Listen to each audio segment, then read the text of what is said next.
तो आम कौन कौन पढ़िले पदार्थर कठिन अवस्था तरल अवस्था गैसीय अवस्था विषय पढ़िले।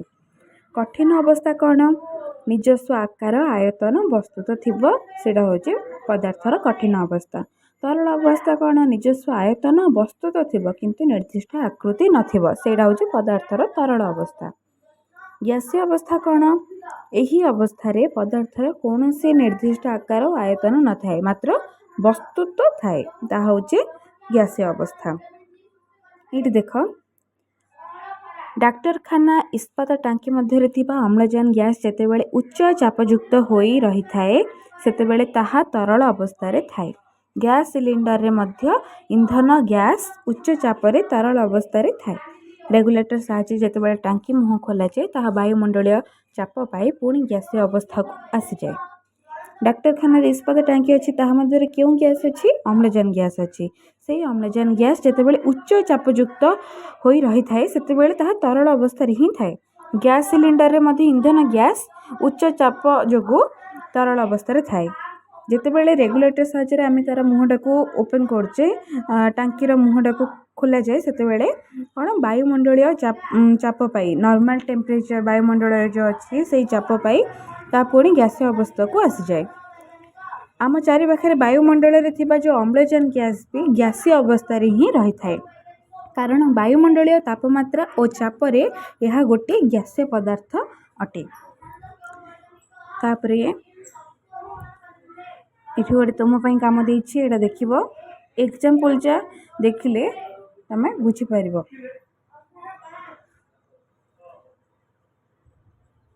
ये देख स्थिर तापमात्रा रे कठिन पदार्थ एठारे सेफ्टी पिन उदाहरण नियायछे। स्थिर तापमात्रा रे कठिन पदार्थर आकृति आयतन आकार कौनसी परिवर्तन हुए नहीं। ये सब भले से पढ़िबो और बुझिबो शॉर्ट क्वेश्चन रे आसीबो। स्थिर तापमात्रा रे तरल पदार्थ आयतन अपरिवर्तित रहे किंतु यार आकृति आकार धारक पात्र आकृति अनुसार बदल जाए। एबे देख जल को गोटे मग रे रखिबा मु पूर्वर भी कहि सारिछि गोटे मग रे रखिबा किंबा गोटे जग रे रखिबा से सही आकार धारण करबा किंबा गोटे पाउच रे रखिबा से पाउच रे आकार धारण करबा गोटे बड़ जगह नहीं रखिबा से सही जगार आकृति धारण करबा। तेणु जलर बा तरल पदार्थर निर्दिष्ट आकृति नहीं। स्थिर तापमात्रा रे गैसीय पदार्थर आकार आयतन आकृति आबद्ध धारक पात्रर आकार आयतन आकृति अनुसार होइथाए। एठारे धूप धुआर उदाहरण दिया जाइछि।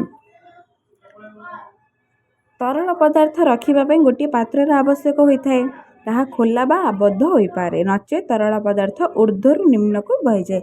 एबे पानी हो किंबा जे कोनसे तरल पदार्थ हो पानी हो तेल हो ताको रखिया पे गोटे पात्र आवश्यक होता है खोला पात्र हो कि आबद्ध पात्र हो किंतु गोटे पात्र आवश्यक होता है नचे तरल पदार्थ कौन ऊर्ध्वर निम्न को बहि जाए। गैसीय पदार्थ को सर्वदा आबद्ध पात्र रे रखिबा को हुए। गैसीय पदार्थ को सब बेले पात्र जो आबद्ध पात्र माने बंद पात्र मध्य रे रखिबा को हुए। तरल पदार्थ को आम खोला बा आम जो डबारे रखुचे तेलर टिपी देकी रखुचे ना नहीं अने सेटा को बंद करदे को आबद्ध बोली कहुई। तरल पदार्थ को आम जमी भी रखिपर खोल रखिपर ना आबद्ध रखिपर किंतु गैसीय पदार्थ को आम सर्वदा आबद्ध पात्र रे रखा पड़ो नचेत यही गैसीय पदार्थ पात्र बाहर जाए वायुमंडल को चली जाए। गैसीय पदार्थ को जदि आम खोला पात्र रे रखिदबा ताहले ये गैसीय पदार्थ एटा गोटे गैसीय पदार्थ तेणु वायुमंडल रे मिसीजिव बहुत समय पर्यंत रही पारिबो नहीं। तेणु गैसीय पदार्थ को आम सब बेले आबद्ध पात्र ही रखिबा। तमे षष्ठ रे मध्य पढ़िछ कौन पदार्थर अंतः रूपांतरण तो एबे पुणी पढ़ेबा पदार्थर तीन साधारण अवस्थार अंतः रूपांतरण। पदार्थर केतोटी अवस्था अछि बोली आम जानले तीनोटी कौन कौन कठिन तरल गैसीय से गुड़िक विषय भी भल से पढ़िले आम। तापर एबे पढ़िबा पदार्थर तीन साधारण अवस्थार अंतः रूपांतरण किपरि हुए। षष्ठ रु मध्य तुम पढ़िछ या विषय तुमर बेसिक नॉलेज थिबो। तापर प्रयोग कठिन पदार्थ तरल पदार्थ रूपांतरित हुए। ताप प्रयोग जदि गोटे बरफ नवा बरफ खंड नवा ताकू नहीं आम ताप दबा ताप देले से कौन हम आस्ते आस्ते आस्ते आस्ते तरलिकी से तार पूर्व अवस्था को फेरी आसब। जलरू से बरफ हो गोटे बरफ खंड नहीं कि आम ताप प्रयोग करवा ताहले सेटा पुणी आस्ते आस्ते तरलिकी निज अवस्था को माने पुणी थर जल में रूपांतरित हो। जदि तरल पदार्थ को आम उत्तप्त करवा ताहले गैसीय पदार्थ रे परिवर्तित हुए। देखिबो यदि पानी फुटा होथिबो ताहले सेथिरु बांफ बाहरे सेटा ही गैसीय। पानी जितेबले पूरा गरम होगी पूरा जोर फुटुथिबो टकर मकर भी फुटुथिबो सेतेबले सेथिरु कोन बाहरे धुआं बाहरे बांफ बाहरे सेटा ही पदार्थर गैसीय अवस्था। तो एटा होछि पदार्थर अंत रूपांतरण। फास्ट रे कौन ताप प्रयोग कठिन पदार्थ तरल पदार्थ रे रूपांतरित हम। तापरे तरल पदार्थ को जदि आम उत्तप्त करवा ताहले सेटा गैसीय पदार्थ रे परिवर्तित हम। गैसीय पदार्थ को ठंडा कले ताहा तरल अवस्था को आसी जाए। यदि आम गैसीय पदार्थ को ठंडा करवा ताहा तरल अवस्था को आसीजिवो। तरल पदार्थ को ठंडा कले ताहा पुनश्च कठिन अवस्था को फेरी आसे। गैसीय पदार्थ को ठंडा करिबो पुणी तरल अवस्था को आसीजिवो। तरल पदार्थ को आउ थरे जदि आमे ठंडा करिबा पुणी थरे नै कि जल को आमे ठंडा करिबा ताहले सेटा कोन आउ थरे गोटे बरफ खंडर आकार नबो। तो पुणी थरे सेटा गोटे कठिन अवस्था को फेरी जिवो। तो एटा होछि कोन अंतः रूपांतरण। पदार्थर एही अवस्थार गोटिकरू अन्यटिकू हेउथिबा परिवर्तन को अंतः रूपांतरण कहा जाए। यह होछि अंतः रूपांतरण रे संज्ञा। या को भलसे मन रखिबो। कौन लिखिबो देख एठी लिखाई छि कोन तापर प्रयोग कठिन पदार्थ तरल पदार्थ रे रूपांतरित हुए। तरल पदार्थ को पुणी उत्तप्त कले गैसीय पदार्थ रे परिवर्तित हुए। गैसीय पदार्थ को ठंडा कले ताहा तरल अवस्था को फेरी आसे। पुणी थरे तरल पदार्थ को जदि आम ठंडा करवा ताहा कौन कठिन अवस्था को फेरी आसब। तुम चाहे ये एग्जांपल भी दे पारिबो। तो यही अवस्था यही तीनोटी अवस्थार गोटिकरू अन्यटिकू हेउथिबा परिवर्तन को कौन कहा जाए अंतः रूपांतरण कहा जाए। ये बॉक्सटा देख बुझी पारिबो। कठिन पदार्थ अच्छी ऊपर तीर चिन्हटा को प्रथम देख। कठिन पदार्थ को जदि आम ताप प्रयोग करवा तरल पदार्थ को आसब। तरल पदार्थ को पुणी जदि आम ताप प्रयोग करवा ताहा गैसीय पदार्थ को जीव। देख तापर तलर एर मार्क देख गैसीय पदार्थ को शीतलीकरण जदि आम करवा ताकू जदि ठंडा करवा गैसीय पदार्थ को ताहा तरल पदार्थ को रूपांतरित हेबो।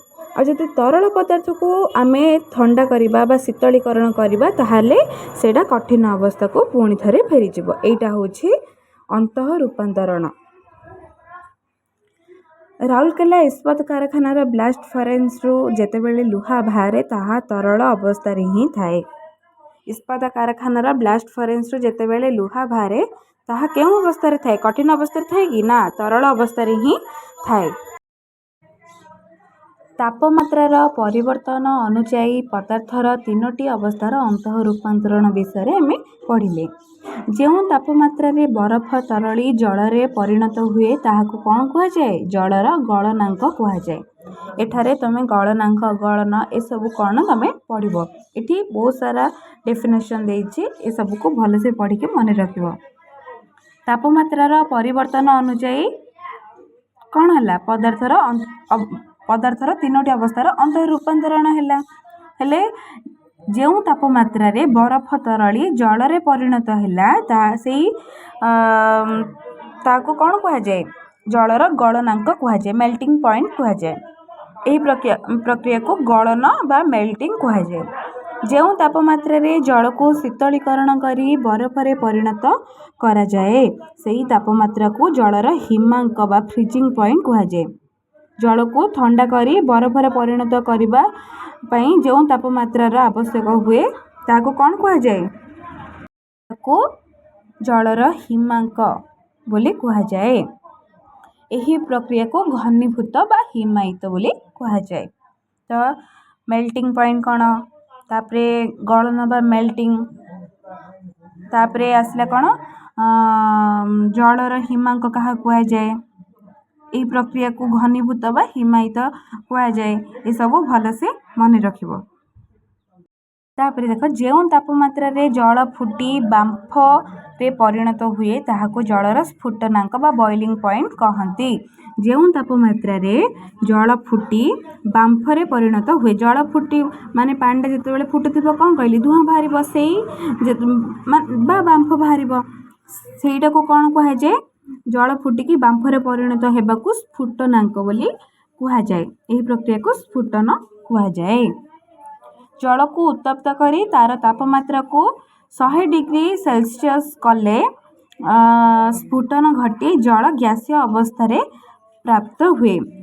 100 डिग्री सेल्सियस रे आम जदि जल को उत्तप्त करवा 100 डिग्री सेल्सियस टेम्परेचर रे आम जल को उत्तप्त कले जल कौन स्फुटन माने कौन जल फुटब से बांफ बाहर से स्फुटनांक आ प्रक्रिया को स्फुटन बोली कहुए।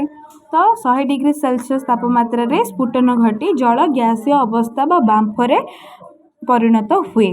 किंतु जलर तापमात्रा स्फुटन न हेले मध्य साधारण तापमात्रा रे यह गैसीय अवस्था प्राप्त होता है। यही प्रक्रिया को कौन कहुए बाष्पीकरण कहुए।